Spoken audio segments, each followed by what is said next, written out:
नमस्कार दोस्तों, आपके साथ मैं हूं अभिषेक। बिहार में बहार है, नीतीश कुमार हैं। जी हां, 2005 से बिहार में तो नीतीश कुमार ही हैं। लगभग 1 साल के लिए बीच में जीतन राम मांझी आए, लेकिन उसके अलावा नीतीश कुमार ही हैं। 20 साल पूरे होने जा रहे हैं और बिहार में साल 2016 में एक बहुत बड़ा फैसला लिया बिहार के मुख्यमंत्री रहे नीतीश कुमार कि बिहार में शराबबंदी की जाएगी। शराब बंद हो गई। न तो बिहार में शराब का निर्माण हो सकता है, ना ही बिहार में शराब की बिक्री हो सकती है। लेकिन बिहार के लिए सबसे बड़ा अभिशाप अगर कुछ बना है पिछले कुछ सालों में, तो वो है जहरीली शराब। अब पिछले 3-4 दिनों में छपरा, सीवान, इन इलाकों में जहरीली शराब का कहर अगर कहें तो गलत ना होगा। जहरीली शराब से कुछ जानकारी ऐसी आ रही है कि लगभग 40 लोगों की जान गई है। कुछ जानकारी आ रही है कि 25 से 30 लोगों के बीच जो है वो मौत हुई है। आंकड़ा बढ़ भी सकता है क्योंकि कई लोग जो हैं वो इस समय बहुत ज्यादा बुरी स्थिति में हैं। और मौत का आंकड़ा जो फिलहाल स्पष्टीकरण दिया जा रहा है उसमें 20 मौतें बताई जा रही हैं कि सीवान में, और 6 मौतें बताई जा रही हैं कि छपरा में, यानी कुल 26 मौतें हुई। हालांकि मंत्री जी का यह कहना है, जो मद्य निषेध मंत्री हैं, उनका यह कहना है कि नहीं, मौत का आंकड़ा और कम है, महज 6 से 7 मौतें हुई हैं। इसमें जानकारी यह भी है कि कई लोगों की आंख की रोशनी चली गई है।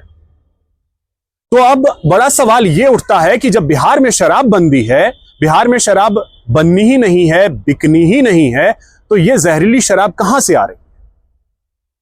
छपरा और सीवान के कुछ युवाओं से जब बात की गई तो उनका यह कहना था कि यहां 30 से 40 रुपए, 50 रुपए में पाउच मिलता है, हम उस पाउच का सेवन करते हैं। तो आप अंदाजा लगाइए कि बिहार में अभी भी पाउच वाला सिस्टम बंद नहीं हुआ है, पाउच वाला सिस्टम खत्म नहीं हुआ है। चोरी छिपे कहीं ना कहीं अभी भी पाउच वाला सिस्टम जो है वो बिहार में है। और इसके लिए जिम्मेदारी किसकी बनती है? सरकार की और स्थानीय प्रशासन की। स्थानीय प्रशासन कहीं ना कहीं बहुत बड़ी गलती कर रहा है इसको लेकर के, जिसकी वजह से लोगों की जान जा रही है।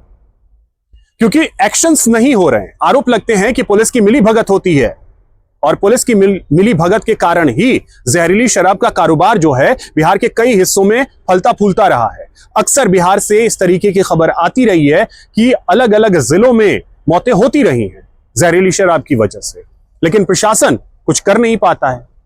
दिखावे के नाम पर कई जगहों से शराब को बरामद करके उस पर बुलडोजर चला दिया जाता है। कई बार तो कुछ ऐसी खबर आती है कि चूहा दारू पी जाता है।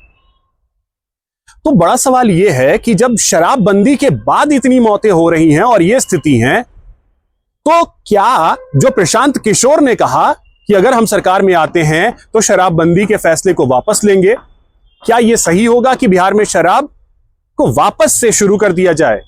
कई लोग ये कहते हैं कि राजस्व का नुकसान हो रहा है, सरकार अपने हिसाब से उसे देख रही है। लेकिन बड़ा सवाल यही है कि शराबबंदी जो की गई है उसका इंपैक्ट क्या है? क्या सिर्फ और सिर्फ महिला वोटर्स को साधने के लिए यह फैसला लिया गया था, या वाकई में नीयत सच्ची थी, अच्छी थी कि हां शराबबंदी की जाए और इसका व्यापक असर देखने को मिलेगा? अगर व्यापक असर है तो फिर हर बार इस तरीके से जहरीली शराब से मौत की खबर कैसे आ जाती है? बिहार सरकार को कम से कम इसके विषय में सोचना होगा। हो सकता है यह मौत का आंकड़ा और बढ़े, लेकिन ईश्वर से यही दुआ है कि बिहार में नीतीश कुमार हैं तो वहां बाहर की स्थिति अगर लानी है तो कम से कम जहरीली शराब वाले कारोबार को लेकर प्रशासन काम करे। ईश्वर से कामना है कि जो लोग इस समय बीमार हैं, कम से कम ईश्वर उनको जल्द से जल्द सही करे, मौत का आंकड़ा ना बढ़े, यह कम से कम राहत की बात होगी। लेकिन सवाल यही है कि सरकार कर क्या रही? अगर इसका जवाब आपके पास भी हो तो कमेंट के जरिए जरूर बताइएगा। ऐसे वीडियोस के लिए हमारे चैनल को लाइक कीजिए, सब्सक्राइब कीजिए और वीडियो को अधिक से अधिक शेयर कीजिए। नमस्कार।